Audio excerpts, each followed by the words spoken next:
talk about the Australian national flag. It tells a story about us, as all flags do. There's a bit of drama, there's a bit of comedy in our flag story. So we thought we'd find out more about that story and what might be next for our flag. Allan Pidgeon is chair of the Australian Flag Association and joins you now. Hello, Allan. Evening, Ashwin. Can you take us into the flag's early days? How did we end up with this flag? Okay, well, following Federation in 1901, the new Commonwealth needed a new flag, and there was a huge amount of interest in this. The new Prime Minister kept getting unsolicited submissions from everyday Australians who said, this should be our flag. And finally, the government said, we'll have and there had been a few unofficial competitions. Finally, the government said, we'll have an official government competition, and that was announced in April 1901, and they invited every Australian to have a go in designing our national symbol. Do you know if that's unique for a country to use competitions to create a flag? Do they not just get some renowned artist or poet to come up with it? Is this unique? Well, in fact, it was the first time that we'd had a competition to design a national flag. And as you said previously, the government would go into a back room and talk to a few people and come out and say, here's your flag, enjoy it, everyone. But in Australia, we do things differently. We said, let's everyone have a go, a very Australian thing.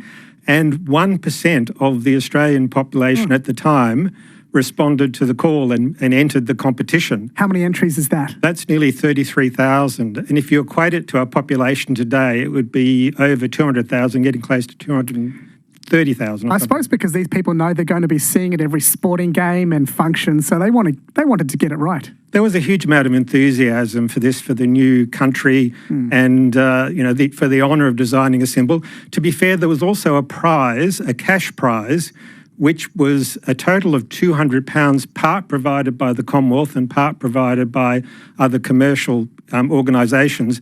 And that in 1901 was a pretty tidy sum of money. I'm told it's equivalent to about the annual wage for an average working man.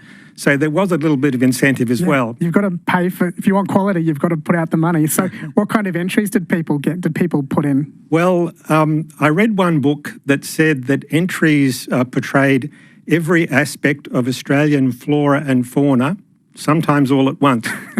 Among the 33,000 entries, there was one featuring a kangaroo with 6 tails, and there was meant to be one tail for each of the Australian states. It probably looked quite psychedelic.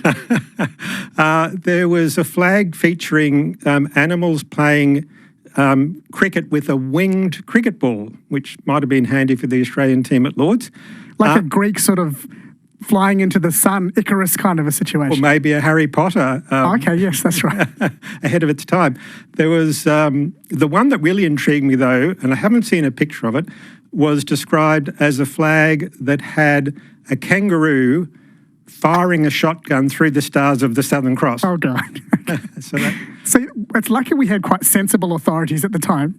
Well, interestingly, the selection committee was not only politicians, it included someone from the Navy, because obviously the Navy has a very big interest in flags because ships at sea need to be identified, and also someone who had an idea about flag manufacturer, so that whatever was chosen was realistic to produce.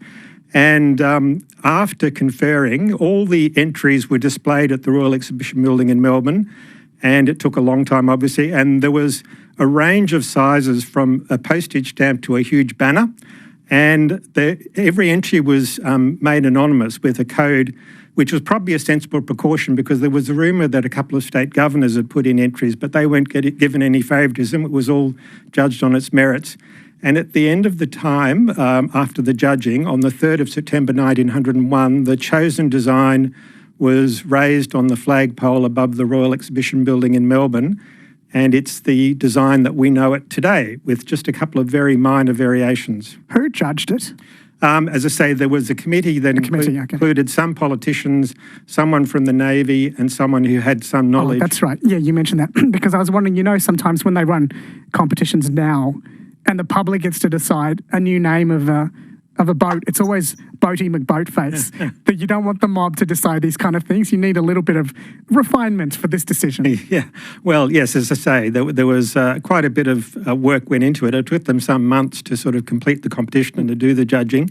And in the end, when the winning design was chosen, there were 5 people who'd put in that concept. And so 5 people shared the prize money and the honour of designing Australia's flag. So they must have had 5 different reasons for the concept. Did they explain what they meant by all the elements of the flag? The one I've seen interviewed, and the one who's the best known of the 5 designers, is someone who was a 14-year-old schoolboy at the time, Ivor Evans, and his family actually were in the flag manufacturing business, so he had a bit of inside edge there. And in fact, I think the firm Ivor Evans is still operating. That's why he didn't submit a 6-tailed kangaroo. No. He had a bit of sophistication about him. He did. And he was talking about the stars of the Southern Cross, and he referenced Dante. I wonder how many 14-year-old schoolboys today would reference Dante. That was a much better education system back then, perhaps. Well, he was the dux of his school at the time. But in their report, the judging panel said that they had chosen a design that included a number of things. They said the Union Jack exemplified that European settlement had come to Australia from Great Britain, but they also said that obviously the Southern Cross and what was the Commonwealth Star or the Federation Star was important because that represented the new Commonwealth of all these states, the former colonies binding together. And so the way we look at it is the flag references the past, the present and the future. The past with the Union Jack symbolising, as I say, that European settlement came from Britain, that our national language is English, that we have a system of parliamentary government and the rule of law. The present is the Southern Cross, which is where we are in the world. And interestingly and importantly, the Southern Cross is very significant in Aboriginal mythology. There's a lot of myths and legends referencing the Southern Cross. But then the future is the Commonwealth, the people of Australia exemplified by the Commonwealth Star.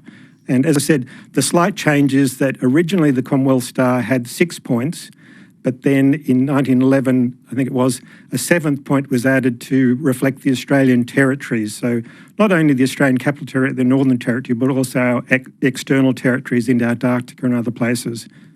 Why does it look so similar to the New Zealand flag, except for the colour of the stars and number? Well, there was quite a bit of trans-Tasman fertilisation.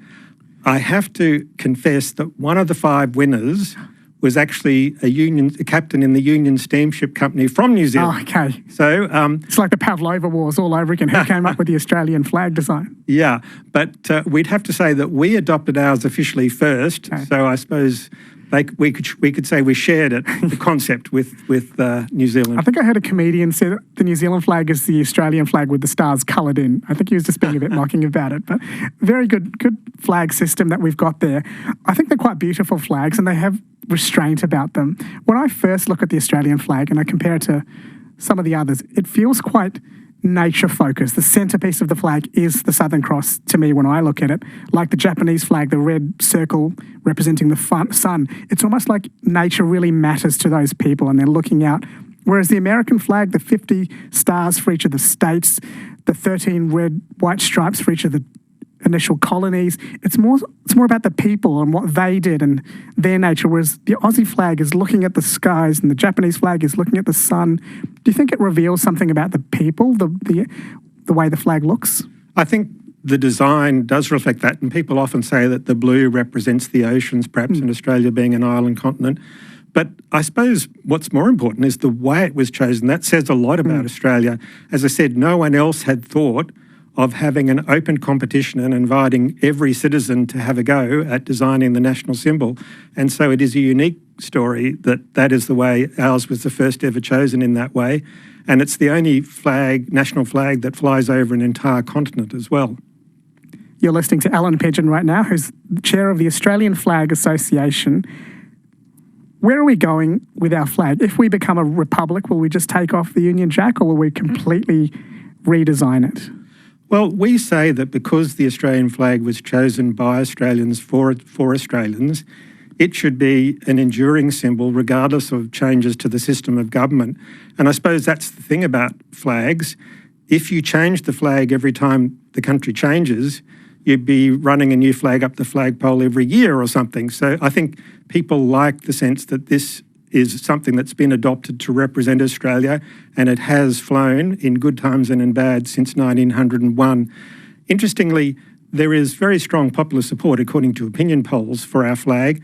And it's noticeable that younger Australians seem to like it. And I think perhaps that's because their world is changing so quickly that something that is enduring has a lot of value to them. And, something that represents the past as well as the present and the future has meaning.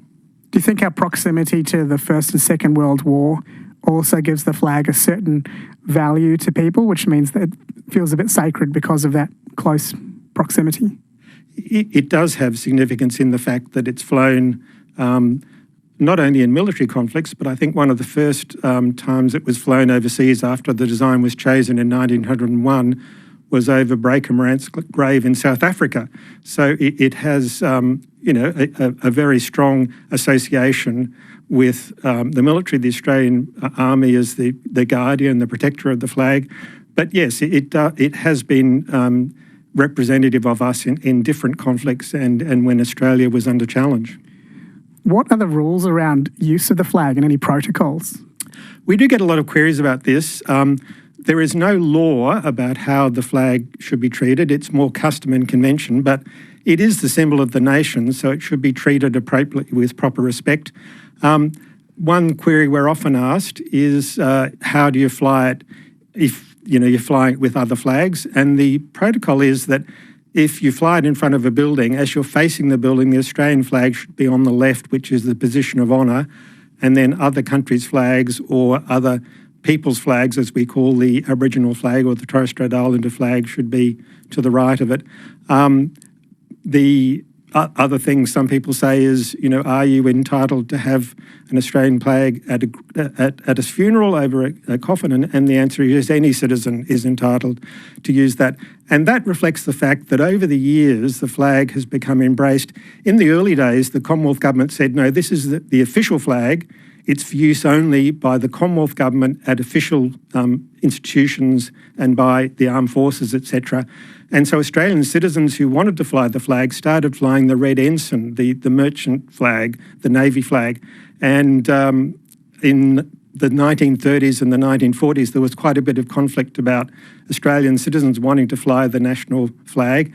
And finally, in the 1940s, the government said, OK, we concede it is the flag that was designed by the people. Everybody has a right to fly it. And interestingly, in India, it was only quite recently that private citizens gained the right to fly the Indian flag. So there has been sometimes a tradition that a flag is an official thing, but as I said, since the 1940s, our government has accepted that everyone has the right to fly it. That's interesting. India, as a country, has a few more laws about maintaining social harmony because of its history, and there can be tensions that can be flared up, whereas Australia, in its modern form, is a younger nation with perhaps those, not the same tensions as well, but it's interesting that they shared that sort of reverence for anyone being able to fly the flag. Yeah, as I said, it was a conflict for the early decades of the 20th century, and then it was resolved with the government saying, yes, everybody's entitled to fly it, provided they treat it with respect. What are the current debates that you face as an association around the flag? Well, Australia is a free country. Everybody's entitled to an opinion, and that includes about the flag. Yeah. The thing I would say is that according to opinion polls, our current flag seems to have very strong popular support. The other thing is that it's very hard to find an agreement if you tear it down as to what you might replace it with. And you mentioned New Zealand. They went through an exercise of trying to come up with another design and had a vote. And in the end, none of the designs managed to capture people's attention. So it would be quite a divisive debate to sort of try and scrap our flag. And, we'd like to think that the current design, which has a lot of significance in history, will continue for years to come. You've been listening to Allan Pidgeon, Chair of the Australian Flag Association. Now, it's an association. Can people join in the conversation? And do you have events? What does someone do if they're passionate about the flag? Well, we do, and we not only have events, but we mainly provide information about the flag and its story. And at our website, australianflag.net.au, there is a wealth of material that backs up all the things that I've been saying. But when the main event we have is the 3rd of September, which is the flag's birthday, celebrating the day it was first flown in 1901. And so there's a range of special flag raisings and activities around or on that day to commemorate the fact that that's the flag's anniversary. Thank you for coming in and sharing some of the interesting history behind it. Thanks, Ashwin. Allan Pidgeon there. You're listening to ABC.